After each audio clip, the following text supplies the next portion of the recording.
Did you have a question back here first, though? Oh, I just wanted to find out, is it, because you said that you can only get up to half of your tuition Mm-hmm. and scholarships, and then is it ridiculously expensive living in Monterey too? Is it there? It's very expensive to buy a place in Monterey, but in terms of renting, it's actually fairly affordable. You know, it's not going to be as expensive as San Francisco, Bay Area, or New York City for that matter, or even Washington D.C. So I think it's fairly doable in terms of cost of living. And maybe you can comment on the expense. It's not cheap, and so it's not cheap at all. But people have shared apartments and have roommates that helps cut down the cost. And there's no way to get more funding than half of the tuition? Within the Monterey Institute itself, typically not.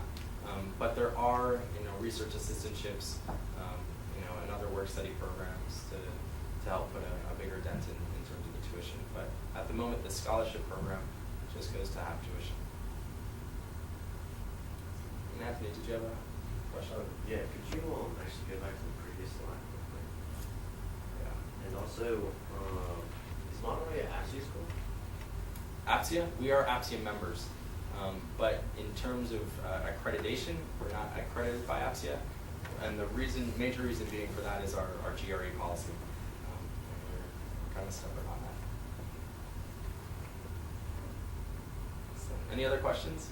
Yeah? I have a question. Do you offer accelerated language learning courses for students who are planning to start a degree in translation interpretation? Yeah, there are some intensive programs that are strictly designed for that. And they are at Monterey? Uh-huh. Exactly. So yeah, they're typically, I think, 8-week programs over the summer. And it's a pretty finite area that you have to be within in your skill set. And that's determined by something called the early diagnostic test, which is exclusive to the translation interpretation school. Where Yeah, I did look at that. You did? Okay. Excellent. And for those that haven't looked at it, essentially it's our own test in-house that will give you passages that you need to translate from your A language to a B language and vice versa, give you passages to summarize in your A to B and vice versa, and also has a spoken component as well, where you actually have to submit a tape or CD of yourself speaking.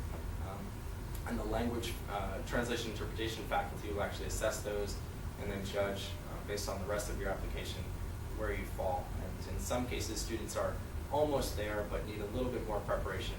And we do have some summer intensive programs available.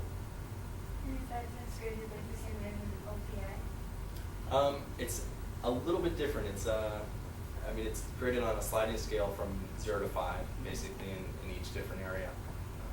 So. Like on OPI, I think the mere native fluency is like 3 or something.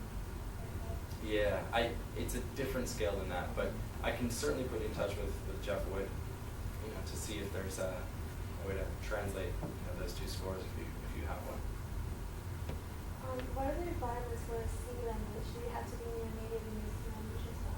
Yeah, it's essentially the same requirement as the B. We just need to make sure that the skill set's pretty strong there.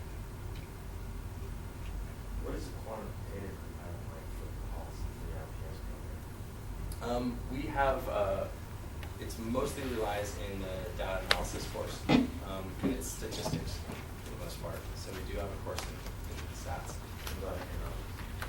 And we have a requirement for international economics.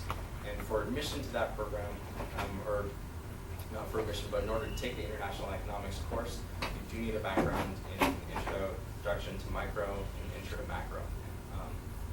So that is something to consider. That's for which program?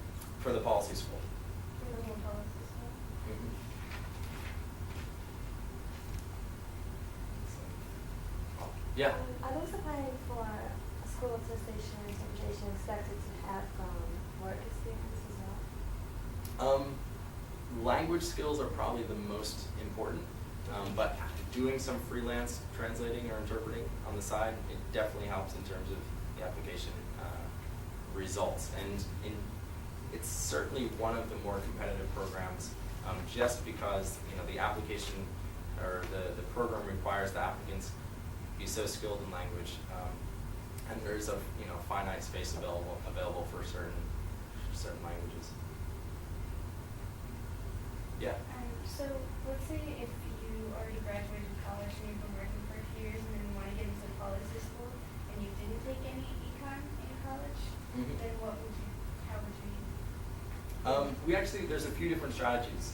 You can take classes from local community colleges. In some cases, if this is a learning style of yours, some students have opted to take online courses. We offer intensive economics boot camps prior to the beginning of each semester, where it's a week of micro followed by a week of macro, and that goes 9 to noon, 1 to 3 every day, with a quiz each morning and the test at the end of the week. So it's certainly intensive, but it will equip you with the important fundamental skills in each of those areas to take international econ. That requirement's interesting because we actually don't require students to have that background in econ before they apply. You could have never taken economics, apply tomorrow, all other things being equal, be admitted to the program. But at some point, and it doesn't have to be in your first semester, it could be first, second, third, you'll have to take international econ. So that means you have some time to figure that out, to take those courses. You have to take a placement test to Right. the placement test. Right. So if you've had training in the past, but it's been a while, or if you didn't quite achieve the grades that you needed to in those intro to micro, intro to macro, there is a placement test, essentially a challenge exam, and if you pass that, you'll be able to take international econ as well. Some people just study cram without taking courses, or some people just read up and then just take the test, and then if they pass it, then.